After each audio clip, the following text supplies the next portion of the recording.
C'est une dialectique, vous analysez les deux extrêmes et vous la transformez en une trialectique. Et le point supérieur obtenu grâce à la synthèse des deux est bien meilleur que l'union des deux. Il est quelque chose en plus. Donc là, quand je parle d'idéalisme, c'est comme ça qu'il faut comprendre. Ça ne paraît pas du tout être entre... Parce que si on met entre pragmatisme et hédonisme, on peut mettre supermarché, quoi. Parce que c'est à la fois tout ce qu'il faut pour être heureux, puisqu'on peut acheter tout ce qu'on veut si on a l'argent. Et pragmatisme, c'est bien rangé, c'est mis comme il faut, puis à la fin, c'est bien organisé, il y a les caisses. On voit que là, on a tué l'idéalisme. C'est-à-dire, qu'est-ce qu'on veut vraiment comme société? Donc c'est pour ça que j'ai mis l'idéalisme entre les deux, parce qu'il est le seul moyen d'équilibrer réellement les deux. Voilà. Mais ce n'est pas l'idéologie, ne confondez pas, parce que souvent, justement, à l'époque plutonienne, on s'est amusé par les médias à faire confondre aux gens idéalisme avec idéologie. Et comme les idéologies étaient en train de mourir, fin de Pluton et Proserpine qui apparaît, on a jeté le bébé avec l'eau du bain. C'est assez grave, parce qu'un jeune sans idéal, c'est un jeune dépressif. Donc il faut qu'il y ait l'idéal. Votre idéal, il va, dans le chemin spirituel, il va se transformer en idéal du moi. C'est peut-être un problème, mais ça s'éliminera au fur et à mesure. Mais si vous n'avez pas du tout d'idéal, il n'y a même pas de chemin qui commence, parce que vous avez envie de rien faire. Donc l'enfer de la drogue, ça vient de là. S'il n'y a pas un idéal à porter, ben, à ce moment-là, il n'y a plus qu'à aller fumer des gros pets, ou je sais pas quoi, ou se piquer, puis ça va mieux. Les œuvres, par exemple, en yang, et la foi. Entre les deux qui se situent, et c'est là qu'est la pratique spirituelle, toujours en équilibre entre les deux. Si vous êtes trop dans la pratique à forcer comme un malade, ça ne vient pas non plus par moment, il faut le lâcher. À la fin de l'expire, on se lâche complètement. Et là, la grâce peut venir. Donc voilà notre exemple. Alors, l'énergie, masculin, l'amour, le féminin, entre les deux, moi je place la conscience. C'est-à-dire que la conscience est un équilibre entre on pourrait dire conscience masculin, amour féminin et l'énergie entre les deux, parce qu'il y a des énergies de toutes les sortes. Mais moi je préfère dire l'énergie comme ça. Pourquoi? Parce que le principe d'énergie lui-même, de recherche, de capter l'énergie, là, créer tout ça, est très très très masculin. Alors je sais que à notre époque, on recherche des énergies plus subtiles, mais ça reste très très masculin de rechercher l'énergie en elle-même. L'amour remplace avantageusement l'énergie. La conscience peut nous permettre de faire le juste milieu entre amour et énergie. On a action et contemplation, pareil. Au milieu, ce que j'appelle méditation. C'est un mot-clé proserpinien. Méditation, c'est-à-dire, c'est à la fois action et contemplation qui alternent de manière quelquefois assez rapide, ou en tout cas harmonieuse. Ça dépend des tempéraments. Si vous avez du bélier et du verseau, il faut que ça soit assez rapide, par exemple. Vous pouvez mettre, comme font les musulmans, 5 prières par jour, quoi, tout à fait. Et là, ça marche. Au lieu de faire 1 heure de méditation, à s'emmerder, à penser dans sa tête au lieu d'être dans son hara. Ça sert à rien dans ce cas-là. Donc là, on a pour ceux qui sont très contemplatifs, il ne faut pas oublier d'agir, évidemment. Méditation, ça veut dire, à partir de la méditation, je peux savoir quoi faire. Et donc, j'agis selon ce qui m'a été dit par mon âme. Et à ce moment-là, l'action est complètement planifiante, c'est-à-dire qu'elle tombe au bon moment, de la juste manière. Alors, il y a aussi militant et méditant. Alors là, c'est la grosse truc avec laquelle je me bats depuis un bon bout de temps, en rencontrant ces gens-là dans leur cahute, chacun de leur côté. Et évidemment, les méditants n'ont pas compris qu'ils devraient devenir un petit peu plus militants, et les militants n'ont pas compris qu'ils devraient être un peu plus méditants, sinon ça ne sert à rien. Le juste milieu, c'est justement ce que j'ai appelé les spirinautes, c'est-à-dire qu'ils savent qu'il faut être les deux à la fois. Qu'est-ce que ça veut dire spirinaute? Ça veut dire pratiquer la méditation, c'est-à-dire se servir de la méditation pour savoir quoi faire et le faire. Et ne pas se contenter de le rêver, de ne pas le faire, sinon on est encore dans le... Voilà. On a la différence entre mondialisation, qui est yang, et le New Age, qui est yin. Entre les deux, il y a un nouveau paradigme. Je ne place pas le New Age dans le nouveau paradigme. Le New Age est une exagération féminine du nouveau paradigme, donc c'est pas ça. Et c'est pour ça que ça risque de dégringoler. Le nouveau paradigme exige qu'il y ait également une mondialisation, mais pas faite par les banques, évidemment. Faite par les gens qui vont prendre en main ce processus. Et il a déjà lieu par les gens qui voyagent, qui montrent des images, et qui nous obligent à nous occuper des ours blancs, alors qu'on ne les voit pas dehors, dans la rue. Mais donc, ces gens-là, ils sont aussi dans la mondialisation. Greenpeace, ils sont aussi dans la mondialisation. Ils n'arrêtent pas de nous montrer des images à la planète. C'est de la mondialisation. Ils ont un lobby. Greenpeace a un lobby à Bruxelles. Ils font du lobbying. Donc, tous les lobbies ne sont pas négatifs. Même si 90% sont uniquement tournés autour du fric, mais il y en a quelques 10% qui sont tournés autour de résoudre la famille, résoudre l'écologie, résoudre des choses comme ça. Donc, voilà. Donc, qu'est-ce que j'ai encore comme petit mot? Alors les religions du livre, par exemple, alors on peut rajouter tout ce qui va être hyper ésotérico, trop mental.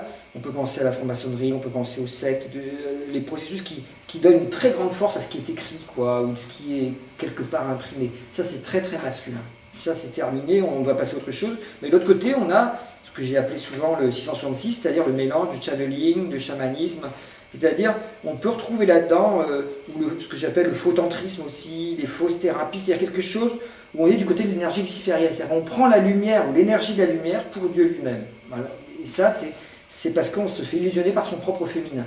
Notre corps de perception féminin perçoit les choses comme étant lumineuses, forcément belles. Or, Lucifer, le porteur de lumière, il peut nous balancer une très belle énergie pour mieux nous tromper. Donc on a eu des groupes comme ça entiers, un truc qui s'appelait, l'énergie universelle par exemple, qui s'appelait comme ça, qui était lié à un truc, enfin il y en a eu plusieurs, dont des groupes aussi japonais, enfin il y a eu plein de trucs. Voilà. Au milieu, il faut vivre toutes les voies initiatiques de l'éveil Tao, c'est-à-dire qui croisent le masculin et le féminin.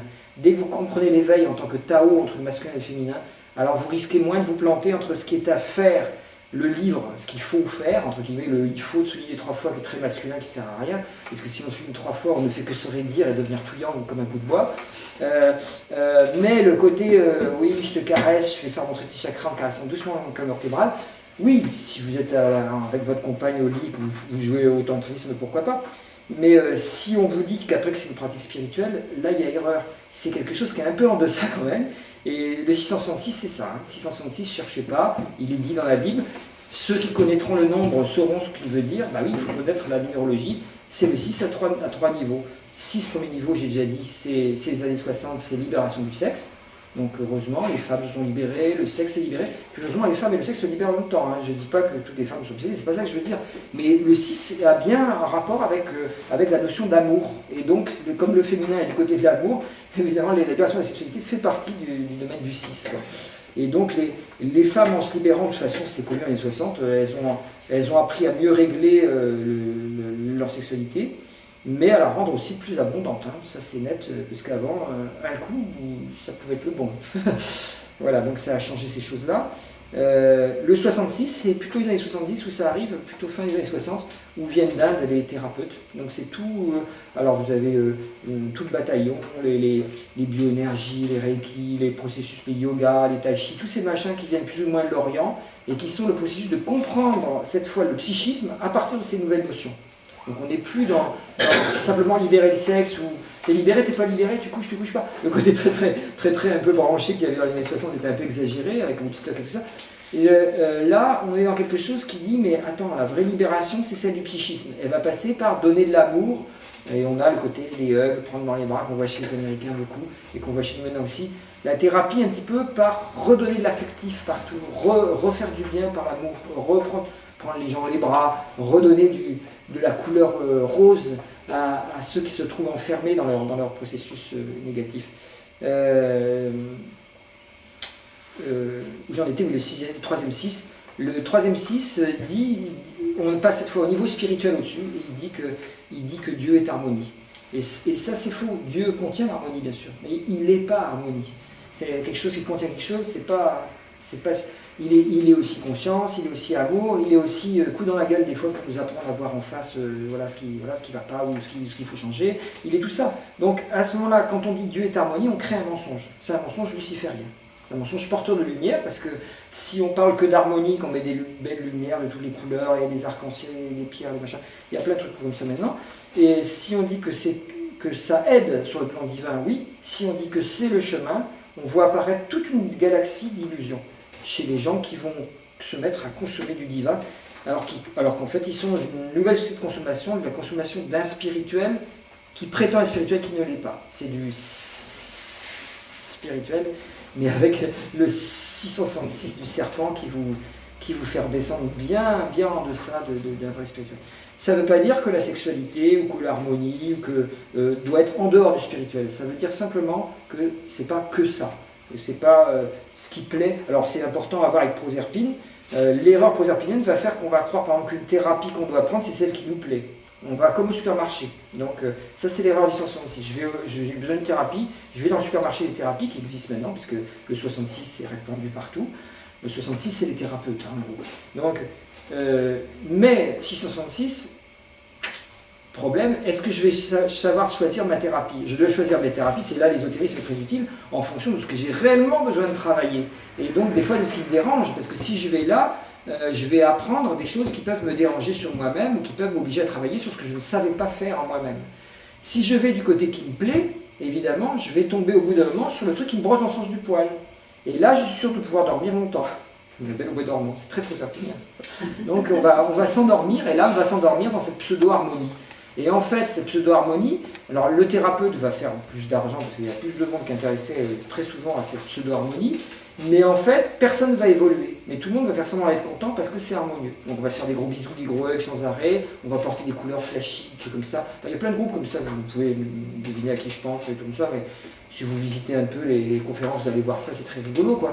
Mais dans ces cas-là, il y a une histoire qu'on se raconte. Or, se raconter une histoire, c'est pas la spiritualité. La spiritualité, c'est arrêter toutes les histoires, y compris celles qui sont plaisantes. Les négatifs, ça fait du bien que ça s'arrête. Ouf. Mais les positifs, il faut les arrêter aussi. Et ça, on entend moins qu'il faut arrêter les histoires positives qu'on raconte, parce que de toute façon, les histoires positives qu'on raconte, elles vont entraîner le négatif à nouveau. Donc, à un moment donné, il faut pouvoir arrêter tout ça. Mais donc, il va falloir apprendre avec des gens qui osent aller au-delà du principe harmonieux et préférer l'aspect vérité à l'aspect harmonie. Voilà un petit peu ce que j'avais à dire là-dessus, c'est assez clair. Alors, là, par exemple, du côté masculin, on va avoir la vérité de la loi, très clair. Du côté féminin, on va avoir les lumières et les énergies. Mais entre les deux, il y a l'union de la clarté et de la vacuité dont parlent les bouddhistes. C'est-à-dire, il faut unir clarté et vacuité, c'est-à-dire que... alors, curieusement, la clarté, c'est pas du côté de la lumière, contrairement à ce qu'on croit. C'est du côté, justement, de la vérité. Clarté, ça veut dire être clair, voir les choses telles qu'elles sont, être extrêmement vivant avec ce qui se passe là, maintenant. Voilà, c'est ça, être clair d'après le langage bouddhiste. Hein. C'est une traduction, quoi, hein, toujours.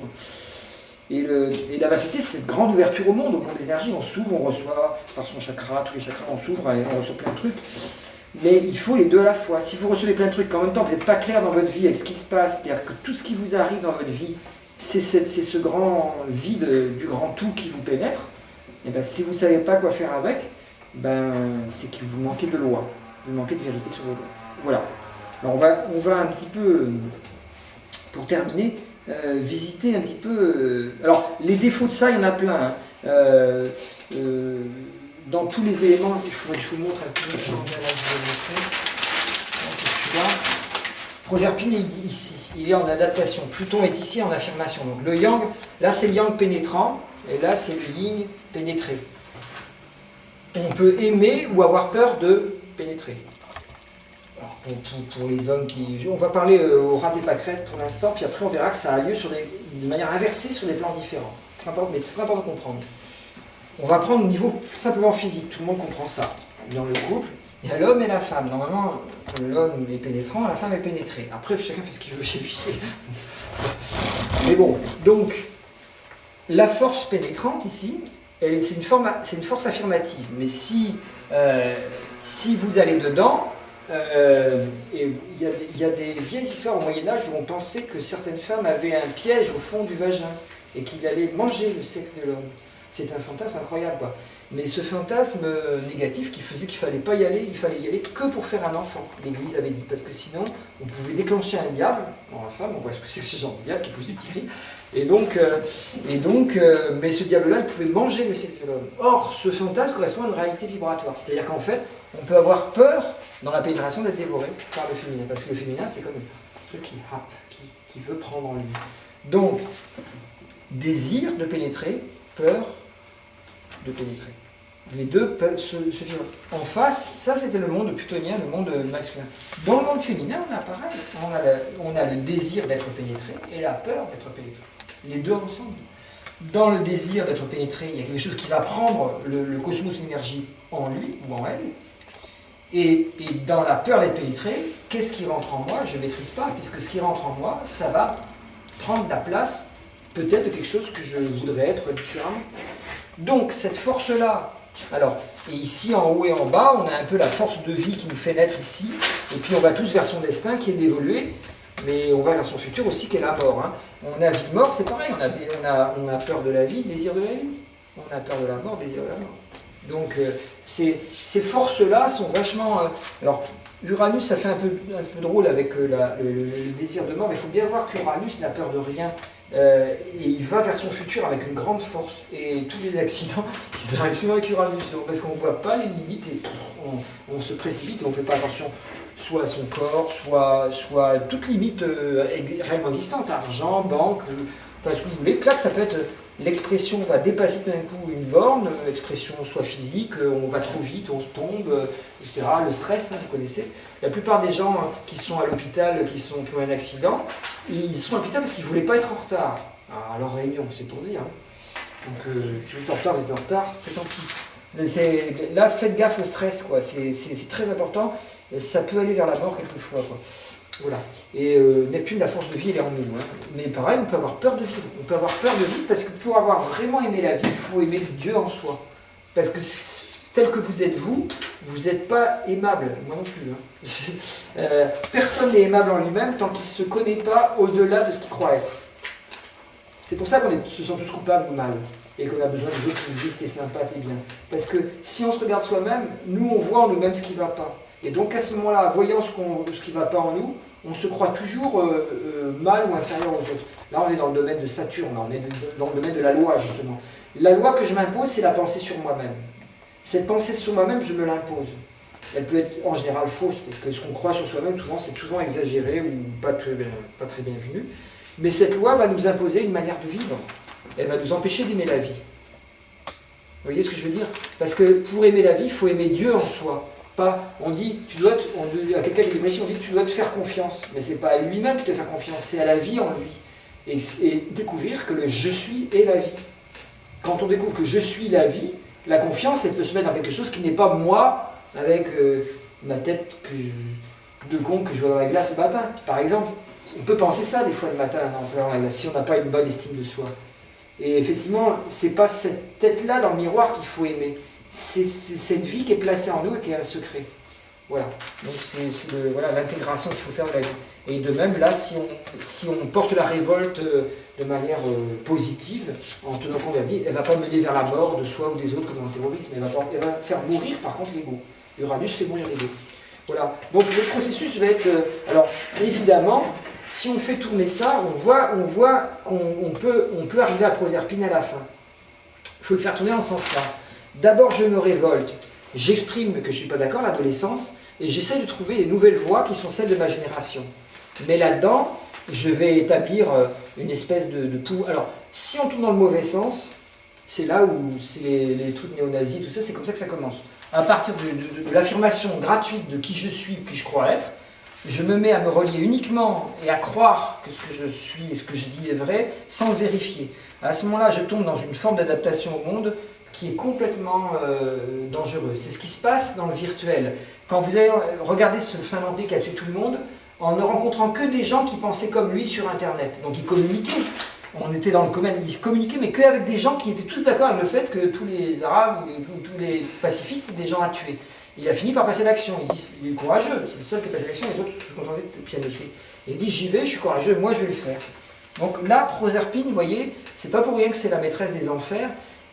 Si on tourne dans ce sens-là, c'est le sens de la croix gammée d'ailleurs, on ne fait pas le boulot qui nous est demandé. Donc il faut tourner dans ce sens-là. On vient d'un feu affirmatif qui est la force de vie. Donc il faut amener l'assumer, ce feu affirmatif. Vous êtes ce que vous êtes avec votre thème, il faut l'assumer. Vous êtes sensible, au contraire pas très sensible, matérialiste, enfin matérialiste c'est une... Il ne faut pas confondre là aussi, il ne faut pas confondre jugement et vision claire de l'archétype.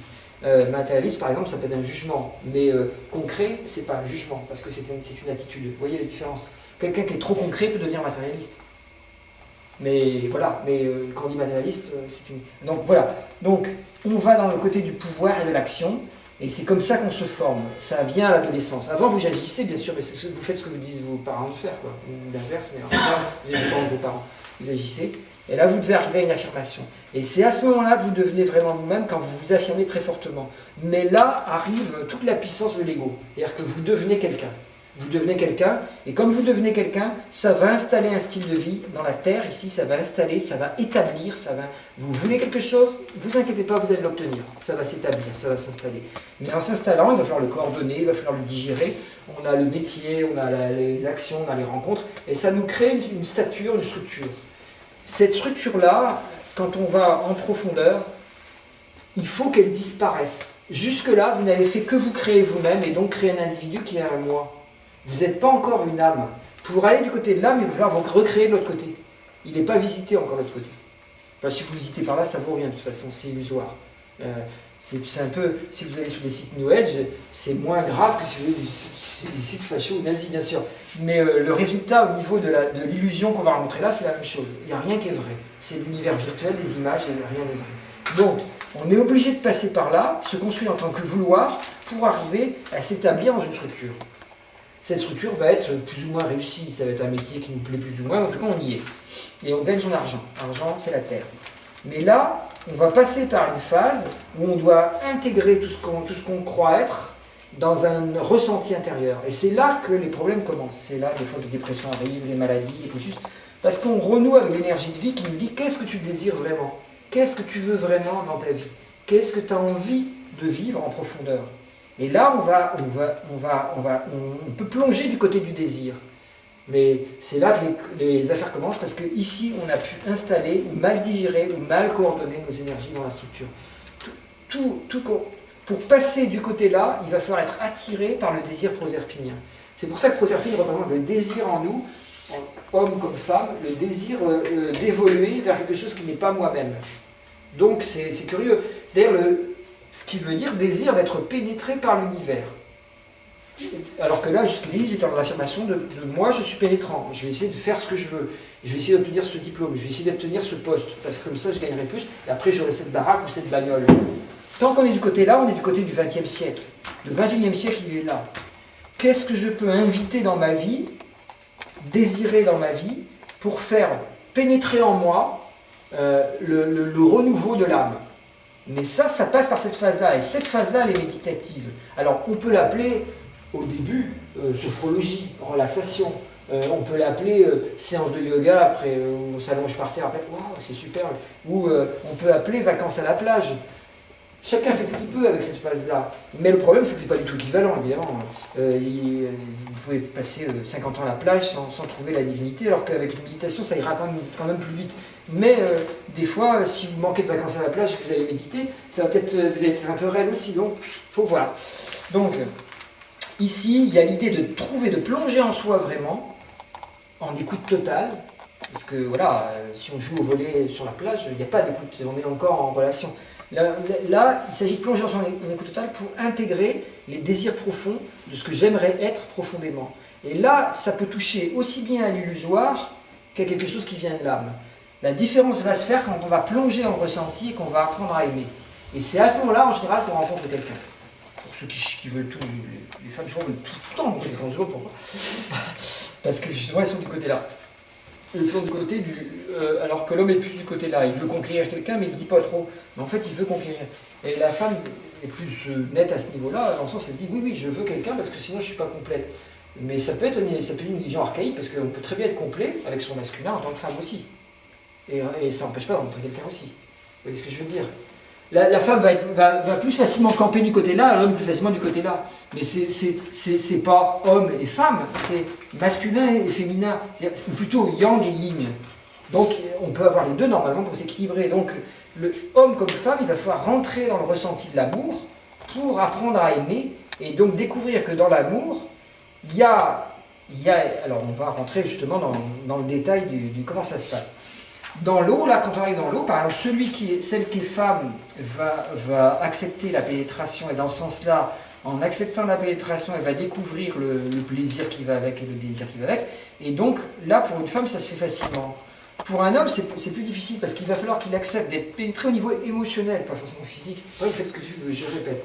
Je montre un petit peu comment ça se passe. En fait, c'est toute l'histoire du couple solaire, elle est là. Elle est dans un principe du masculin qui rencontre le féminin. l'homme va être pénétrateur au niveau physique. Il pénètre la femme qui, elle, reçoit au niveau physico-énergétique. C'est pas que, donc, on est dans ce côté-là du feu qui va pénétrer de l'eau et la terre en dessous ici. Alors, on va avoir pénétration au niveau physique. À ce moment-là, l'énergie, alors je vais noter un petit peu les qualités, parce que j'aime mieux les noter, parce que l'énergie pénétrante, je vais noter les qualités parce qu'elles ne sont pas évidentes, elle est forte, elle est responsable de son acte. Ça, c'est en idéal. Il y a des cas, c'est pas le cas. Hein. Donc, elle est forte, elle est responsable par rapport à l'acte, elle est instable, elle crée mouvement, donc elle est instable, mais elle dirige l'énergie qui est donnée. Voilà le yang. Elle dirige l'énergie qui est donnée. On va voir que cette force pénétrante, elle va être sur plusieurs plans, et que tantôt ça va être la femme qui va être pénétrante, tantôt l'homme. Faites gaffe, hein, ne vous placez pas en tant qu'homme ou femme, sinon vous n'allez pas rien suivre du tout, vous n'allez rien comprendre. Il faut se placer dans le yang et le yin. L'énergie yang est toujours pénétrante, instable, mouvante, forte, et elle crée l'énergie, elle est responsable de là où elle emmène l'énergie. L'énergie yin, elle est pénétrée, donc, elle reçoit, donc elle est réceptive, elle est, j'ai marqué quoi ? Transformée par rapport à l'acte. C'est là où il y a un danger. L'action de l'autre, quand on est pénétré, me transforme. On va voir, c'est sur plusieurs plans aussi. Si je suis transformé par rapport à l'acte, il y a quelque chose qui va muter à l'intérieur. Mais c'est caché. Par contre, l'énergie est stable, puisque c'est une digestion lente de l'énergie qui doit être digérée petit à petit. J'ai marqué quoi? Oui, on digère l'énergie reçue, c'est ça. Voilà. Alors, je vous le montre. L'union des deux, évidemment, c'est le principe de la fécondation et de la mutation spirituelle. Fécondation au sens que pour tous vous êtes nés d'un acte comme ça, et a priori, et la mutation spirituelle se fait de même manière. Donc là, ça y est, j'ai mal à l'œil. Donc, on va trouver ça en mariage alchimique, le mariage, comment ça s'appelle, le couple tantrique, ça y est, il faut qu'on bouche, et la rencontre des opposés. Donc, qui fait cet acte de pénétrer, en fait, il est responsable de son acte. C'est-à-dire le viol, c'est pas être responsable. Il sait qu'il va déclencher une énergie qui va révéler la femme à ce niveau-là. On sait que la femme, bon, elle peut s'être révélée toute seule dans son coin aussi, bien sûr, mais je veux dire, il y a une énergie plus grande, supérieure, dans le désir masculin au niveau purement énergétique, au début du désir féminin. Un jeune garçon est plus conscient de la puissance de sa puissance sexuelle, alors qu'il n'a encore rencontré aucune jeune fille.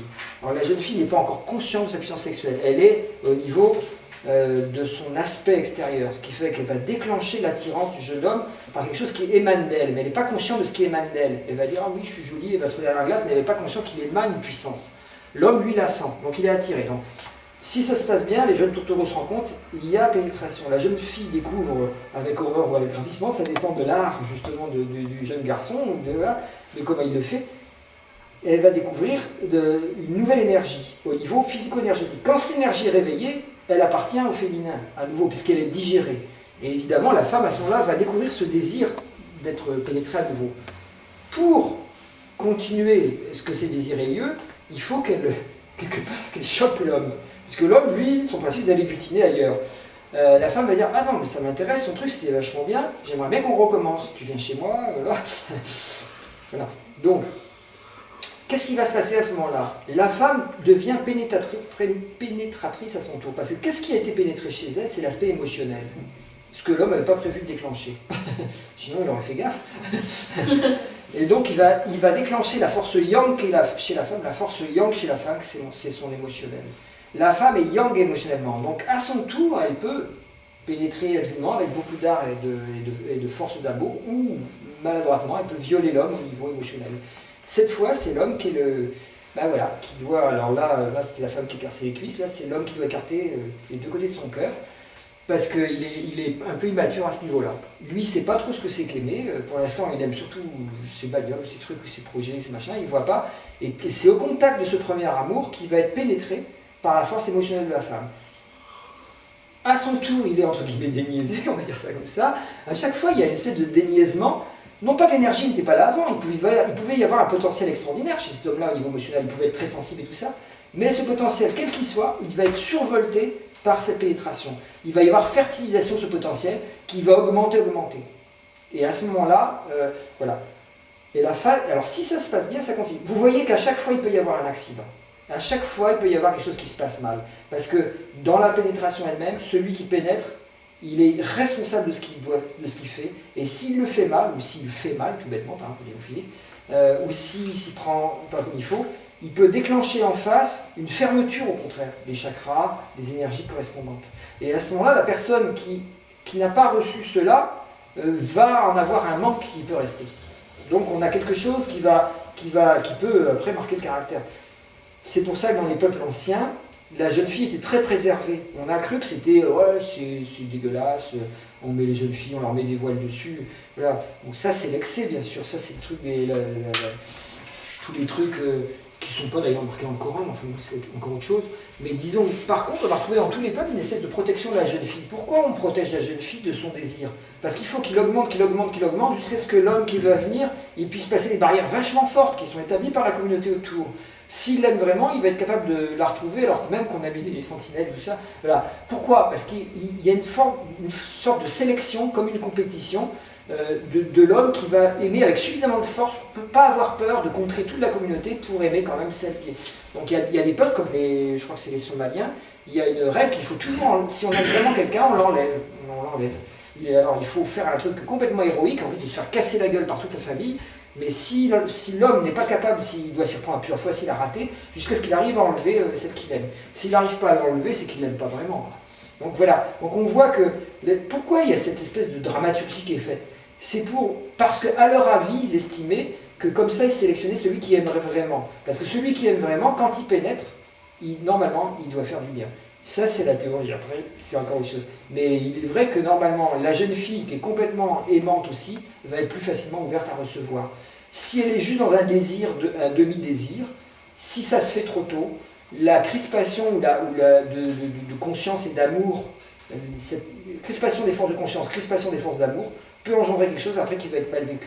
Alors, soit besoin de sans cesse faire des expériences pour retrouver quelqu'un qui serait à la hauteur, et qu'on ne trouve jamais, soit au contraire, une peur de ça en disant, voyons, c'est pas très marrant cette histoire, c'est dégueulasse, ou c'est sale, j'en veux pas, et je vais faire le minimum, peut-être pour faire une fois un gamin, puis après, on n'en reparle plus. Bon voilà, c'est des exemples de ce qui s'est passé quand même pendant des générations. Hein. Je veux dire, évidemment, on a, avec la psychologie moderne, depuis le XXe siècle, on a évolué de ça, mais posez-vous la question sur vos grands-mères et tout ça, c'est encore là. Hein. Je veux dire, je ne suis pas en train d'arrêter des salades.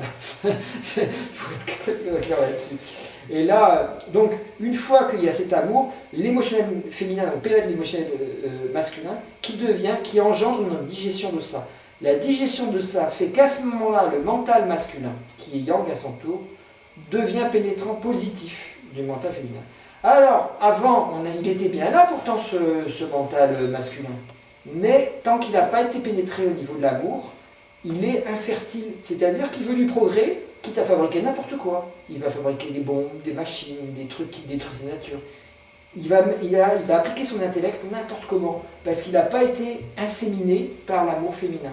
Donc un homme qui n'a pas été correctement aimé par une femme qui n'a pas su le pénétrer correctement au niveau émotionnel, peut devenir dangereux au niveau de ses concitoyens, parce qu'il devient porteur d'une force intellectuelle qui ne pense qu'à pénétrer pour avoir raison, qui n'a plus laissé d'inséminer par la parole ou par le verbe quelque chose qui porte sens et qui en porte sens va faire du bien. Donc le langage va être habile. On l'a vu ces derniers temps, pendant un mois, ils ont bien, tous les matins, il n'y avait plus autre chose à la radio. Moi, je ne suis pas à la télé, donc c'est tout vu, mais fatigant. Donc, le langage habile, ça peut être quelque chose de complètement fatigant, quoi. C'est pareil. Il y a pénétration, mais si ce langage est chargé par l'amour, à ce moment-là, il va pénétrer le féminin. Alors, non pas que le féminin soit complètement idiot, mais l'aspect analytique chez le féminin est plus faible que dans l'aspect masculin. Alors après, j'ai pas dit femme et homme, hein. Vous allez voir que des fois, ça peut être... Mais bon, quand même, il y a un aspect... Si la femme accepte le langage que porte l'homme à ce moment-là, ce langage est dérangeant en général, hein, puisqu'il est inspiré par l'amour. Il est dérangeant, il va à ce moment-là... C'est un peu ce qu'on pourrait appeler finalement la psychanalyse, sauf que c'est trop réducteur de dire ça. C'est la capacité qu'a l'homme en parlant de donner à la femme, à l'intérieur d'elle-même, un aperçu non sentimental, non émotionnel de l'utilisation de sa pensée sur le monde.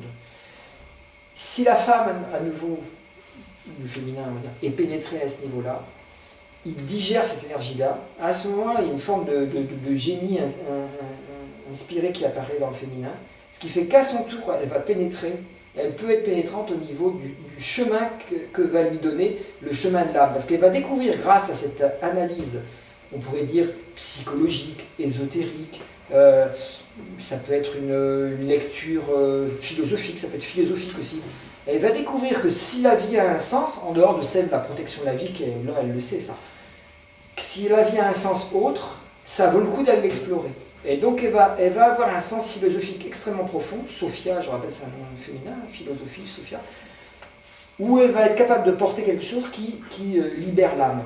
C'est-à-dire elle est à la fois du côté du cœur, ici, qu'elle avait déjà, elle peut libérer à son tour la parole ou quelquefois sans parole, puisque ça peut même aller à ce niveau-là, même au niveau énergétique.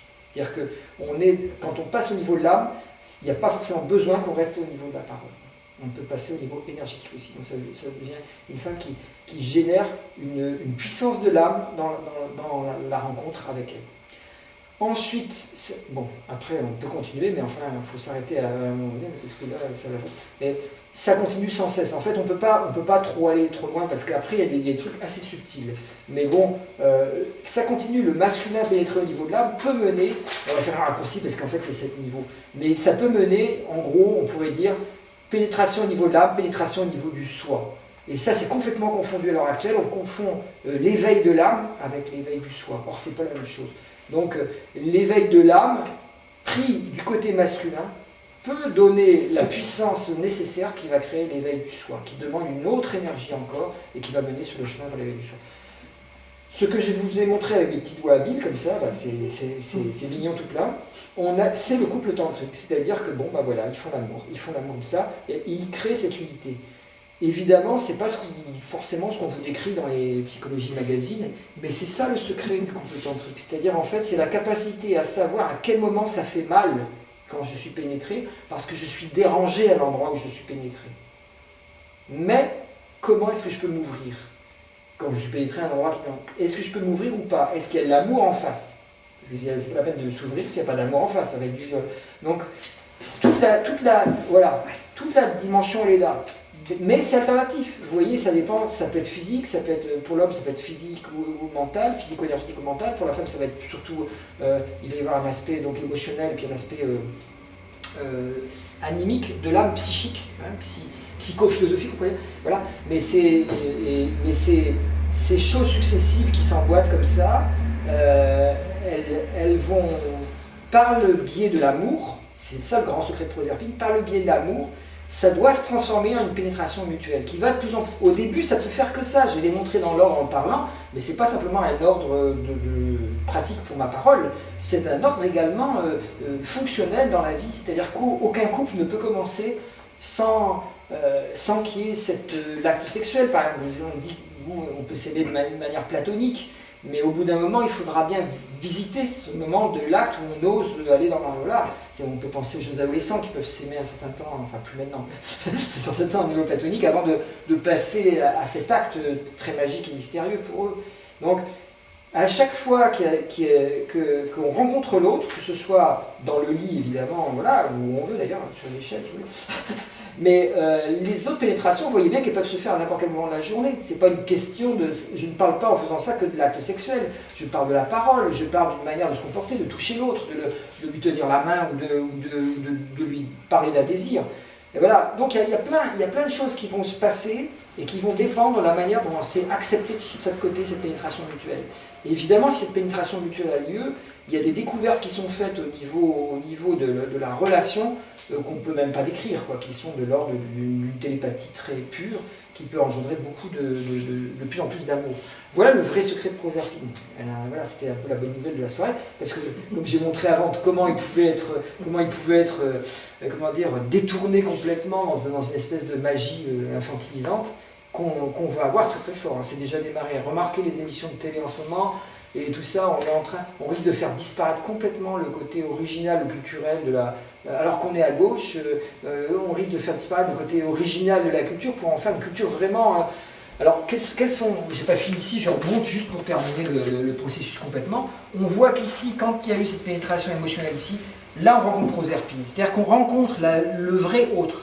Ça veut dire qu'avant d'être en amour totalement, on ne rencontre pas l'autre. On croit qu'il est là en face, qu'on y parle, mais on ne le rencontre pas. Donc parce qu'on ne s'adapte pas à lui. On s'adapte à ce que nous, on a à lui dire ou à faire avec. On ne s'adapte pas à lui. Donc tant qu'on n'est pas en adaptation à l'autre par l'amour, en fait, on ne peut pas découvrir cette pensée qui est libre ici, qui va mener vers la vraie liberté. Alors on est parti d'un désir de liberté, on arrive à la vraie liberté à la fin, qui est le but, mais il faut passer ici par cette... Alors en général, il va y avoir Chiron, heureusement, qui va servir de support. Hein, ça c'est pour ceux qui font l'astrologie. Chiron a découvert seulement en 77, donc c'est très très récent. Et c'est lui qui a permis de se dire, tiens, on peut donc déclencher en fait la montée vers l'ouverture du cœur si certains actes thérapeutiques, certaines rencontres sont choisis. Et donc tout l'art de Chiron, ça va être de choisir les endroits ou les lieux où on peut faire quelque chose de transformateur et de manière à créer des processus de guérison. Et n'oubliez pas qu'il s'appelle le guérisseur blessé. C'est-à-dire que là, il y a une blessure. Forcément, c'est l'endroit de pénétrer. Là, c'est pénétrant, là, c'est pénétré. Donc, il y a une blessure. Il y a des poètes, d'ailleurs, qui appellent le cycle de la femme la blessure. Je ne sais plus le terme. Il y a un adjectif derrière dont je ne me rappelle plus. Donc, c'est pas grave. Il y a un adjectif qui est très beau, mais je ne me rappelle plus. Enfin bon, comme une blessure qui peut à la fois amener, évidemment, la jouissance et le... mais c'est une blessure comme une fente, comme une plaie. Et donc, tout être, au niveau ici de l'adaptation à l'autre, il est comme une plaie ou comme un sexe, comme vous voulez. Si vous êtes plaie ou si vous êtes sexe, évidemment, ça ne va pas engendrer la même chose. La plaie, c'est l'idée que la rencontre de l'autre me fait souffrir, c'est-à-dire qu'elle va me toucher à un endroit où j'ai mal. Donc, ça, c'est le côté blessé. Et le côté ouvert, c'est le côté où la pénétration peut avoir lieu de manière joyeuse. C'est-à-dire, ok, l'autre m'apporte ça, je prends, on verra bien, et avec ce que je prends, je l'intègre et je le vis avec, et ça va me faire croître ici, me faire croire, parce que la vraie foi arrive à ce moment-là. La vraie foi vient de cet amour qui est complet. Évidemment, comme mode d'emploi du couple, il faudrait que ce soit distribué dans tous les bonnes boulangeries, parce que il y a une problématique, la problématique proserpinienne va être de croire ici, en fait, que l'adaptation doit se faire uniquement sur l'aspect tu jouis pas, orgasme ou pas orgasme. C'est souvent ça, vous lisez les journaux, certains journaux font bien que ça, et les bibas, les machins, français, il faudrait le dentiste, il faudrait que j'aille plus souvent au dentiste. Rien que pour ça. Il y a des trucs vachement dingues, quoi. On montre les vedettes, tout ça. Et en fait, le sujet, c'est toujours, voilà, ça jouit, quoi. Est-ce qu'on arrive à jouir? Mais c'est pas une nouveauté, ça, c'est ce qui a été déclenché dans les années 60, il n'y a rien de nouveau là-dedans. C'est extrêmement archaïque, en fait. On n'en est plus là, on n'en est plus au problème que ça jouit pas. On est en problème, est-ce qu'on est capable de vraiment s'ouvrir à l'autre totalement, en intégrant ces forces-là aussi, sexualité, intellect, tout, d'accord, mais avec l'amour. Et donc en s'adaptant au fait que l'autre, il contient l'énergie christique ou l'énergie bouddhique, tout ça. C'est-à-dire que ce qui m'arrive, alors j'aime bien, l'un des livres qui parle le mieux de ça, c'est Aimer ce qui est de Byron Katie. C'est une femme, par hasard, elle est hyper chironienne et hyper proserpinienne, elle a complètement tout compris. Je pense qu'elle est éveillée, à mon avis, je ne peux pas faire de garantie là-dessus, mais enfin par rapport à beaucoup de gens qui prétendent l'aide, au moins elle ne le prétend pas, mais si ça se trouve, elle l'est. On peut la voir sur Internet, malheureusement elle parle en anglais, donc il faut être. Et elle intervient en utilisant les techniques de Ellis, qui était un psychologue qui a inventé le comportementaliste, et qui a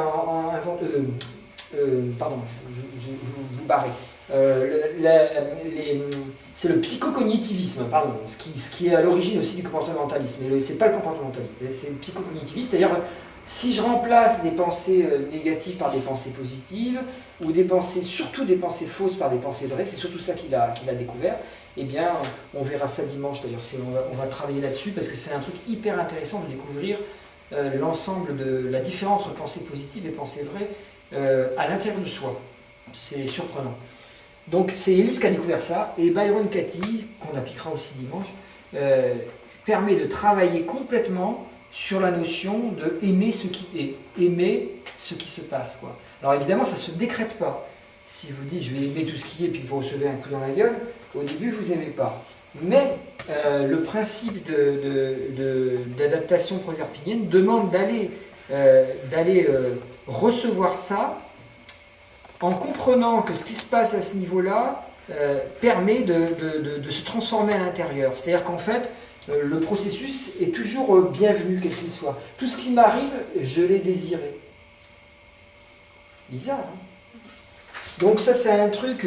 alors évidemment, si j'ai pas eu conscience que je l'ai désiré, je ne vais pas voir pourquoi ça m'arrive. Mais si j'ai conscience que je l'ai désiré, alors à ce moment-là, je peux voir quelle est la partie en moi qui l'a désiré. Ça peut être une partie négative.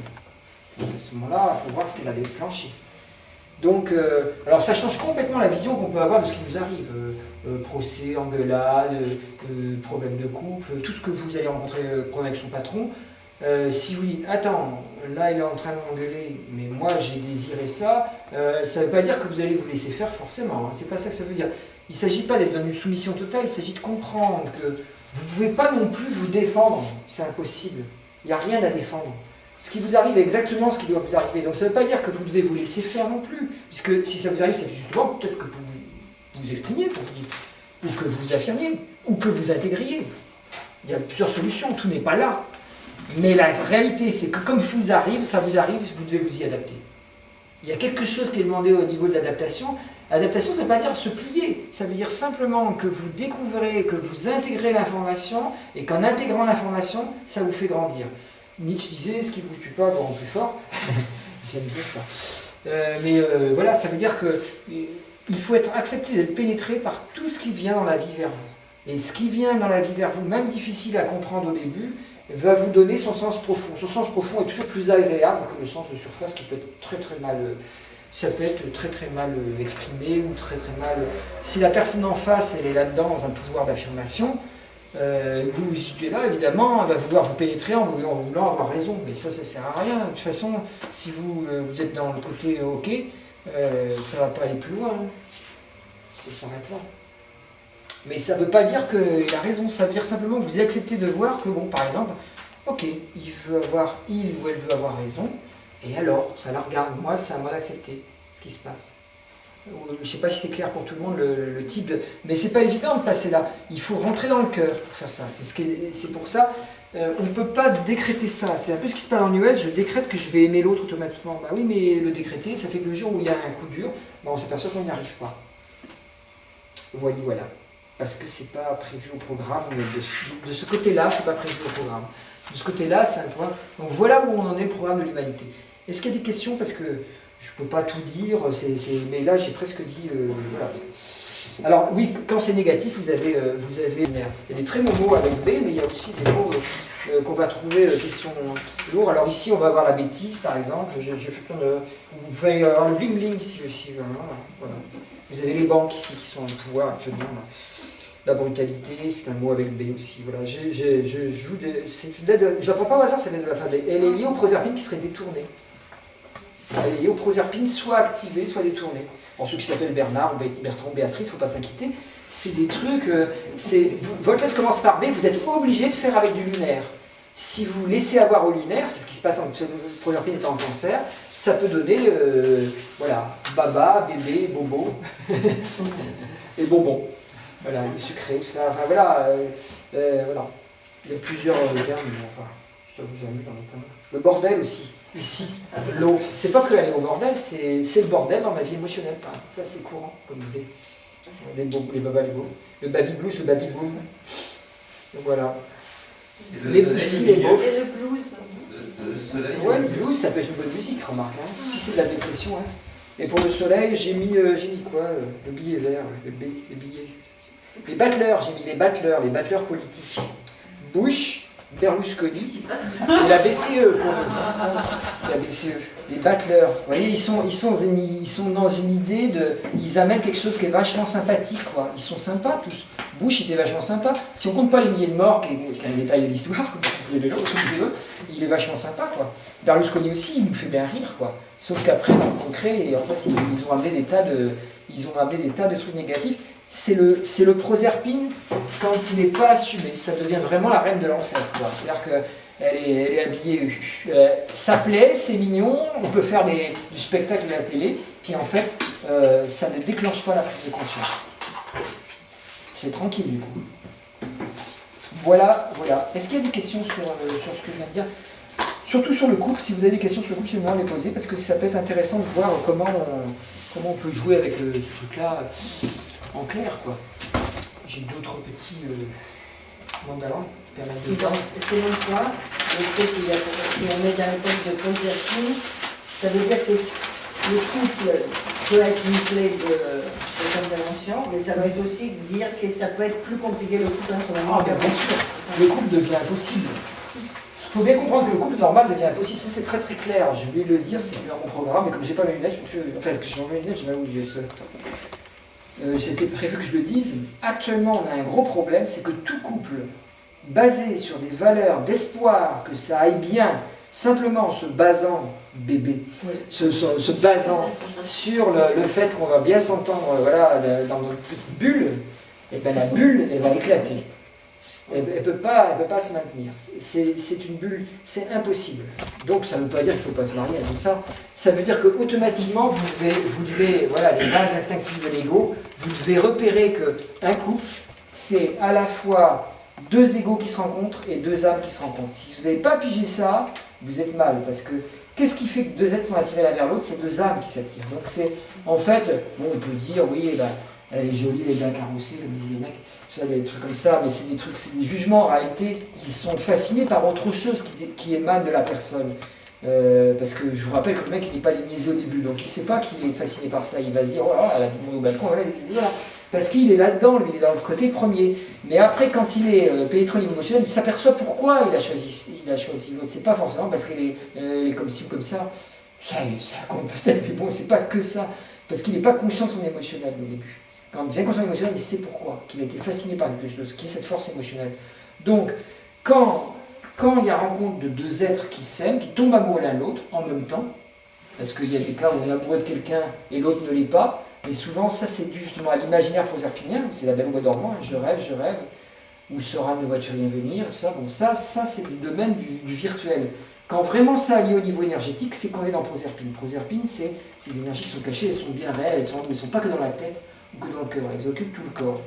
Quand ça a lieu, en général, c'est mutuel, il y a un truc. Alors après, on y arrive, on n'y arrive pas, ou on s'approche, ou on s'y prend mal, ou ça ne se passe pas, ça, il y a des accidents. Hein. Dans la vie, on peut ne pas arriver à manifester quelque chose.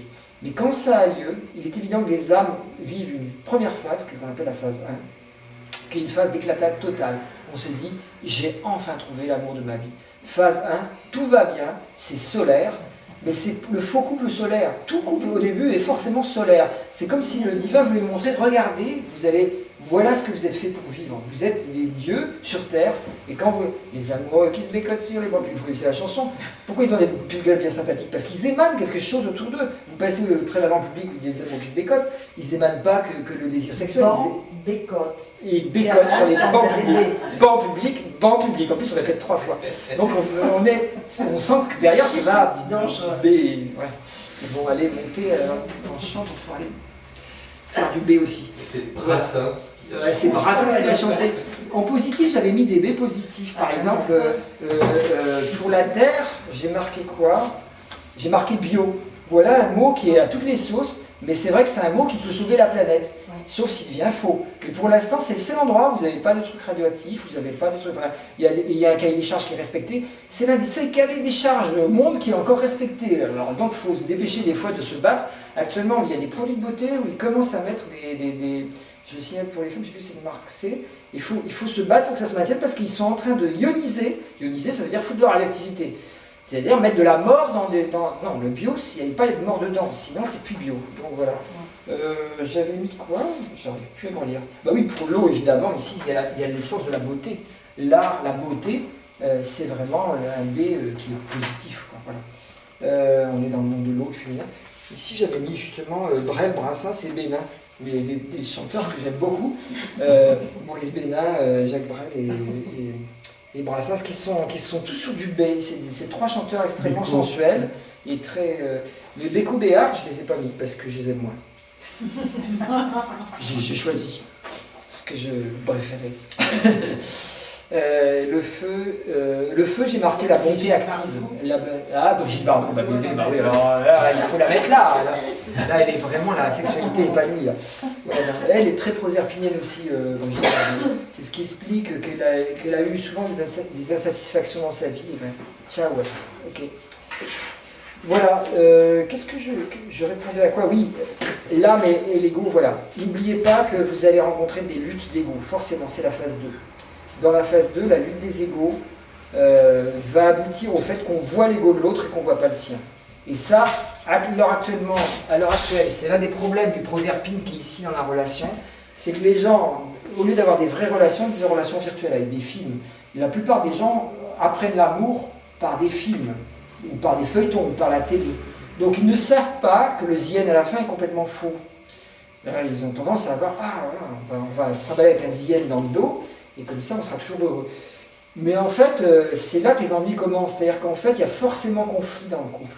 C'est impossible qu'il n'y ait pas, et ça c'est pas dit aux jeunes, alors ils s'en doutent un petit peu, mais le problème c'est qu'ils ne le savent pas, je dirais, énergétiquement, par faute de l'avoir vécu suffisamment. Alors si leurs parents s'engueulaient bien, ils le savent, mais ça peut leur donner un doute fondamental sur est-ce que le couple est possible. Donc l'un n'est pas meilleur que l'autre. L'idée c'est qu'il n'y ait pas de trop de virtuel qui vienne se mélanger au réel. Plus il y a du virtuel qui vient se mélanger au réel, moins la vision est claire. Moins la vision est claire, plus c'est le bordel. Moins il est possible d'aller vers la beauté de la vie et de l'amour. Donc la rencontre des égos, la conflictualité en phase 2 est nécessaire. Et c'est dans cette phase 2 qu'il faut manifester justement quelque chose qui va dépasser ici les instincts de chaque côté. Instinct de domination et de territoire, instinct de territoire et de procréation pardon, qui sont du côté féminin en dessous, et instinct de domination et du clan qui sont du côté masculin. Ces instincts se manifestent à fond dès que dans toute communauté, du couple jusqu'à le pays entier. C'est-à-dire quel que soit le nombre de personnes, vous avez ces instincts qui vont se manifester. Les 4 éléments négatifs apparaissent, et ces 4 éléments négatifs, c'est les 4 fonctions, les 4 éléments, on les a tous, mais elles peuvent être tous actionnés par l'ego. À ce moment-là, c'est ça qu'il faut transformer pour passer au niveau de l'amour. Si ce n'est pas transformé, vous n'avez pas rencontre des 4 éléments purs. Alors par exemple dans le Vajrayana ou dans le bouddhisme Dzogchen ou d'autres bouddhismes, vous avez la notion du Vajra. Ces 4 éléments, alors ils en mettent 5, ils mettent le 5e qui est central. On peut le mettre au centre ou autour, ça dépend. Puisqu'ici vous avez un centre à chaque fois. Ici, quand c'est en négatif, c'est l'ego.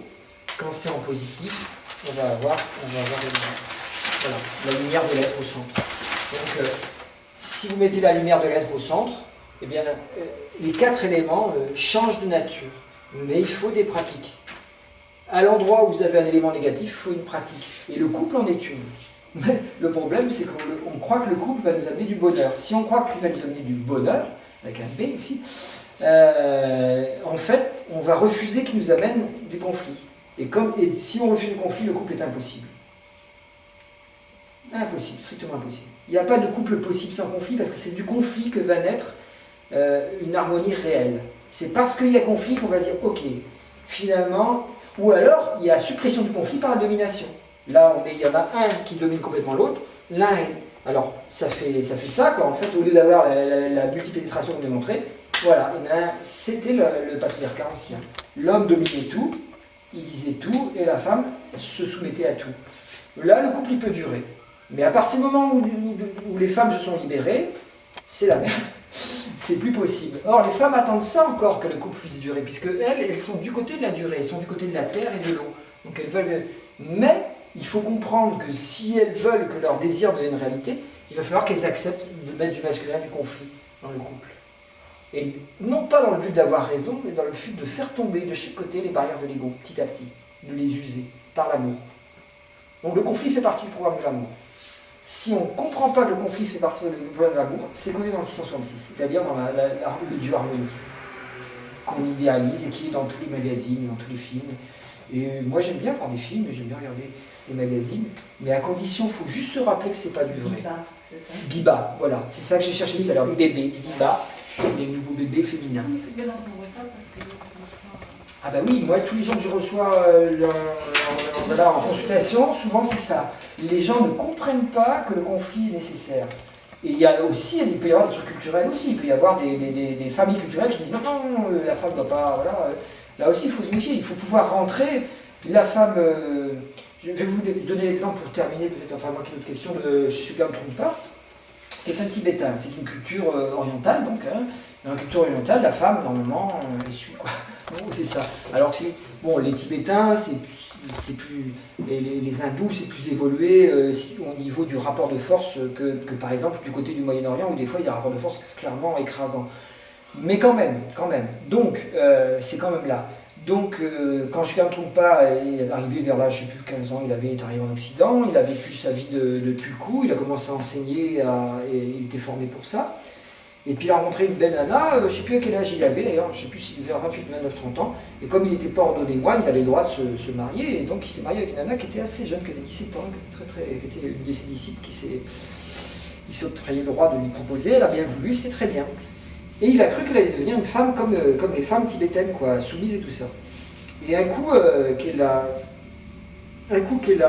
fait une connerie ou je sais pas quoi, enfin qu'elle a fait quelque chose qui ne lui convenait pas, qui avait conflit donc, il lui a foutu une trempe en disant ça suffit comme ça, la mat il est c'est pour ça qu'il faut tomber les images d'Épinal. Il a foutu une trempe en disant ça suffit, tu comprends rien. Forcément, lui il était dans la notion de conscience claire et elle non.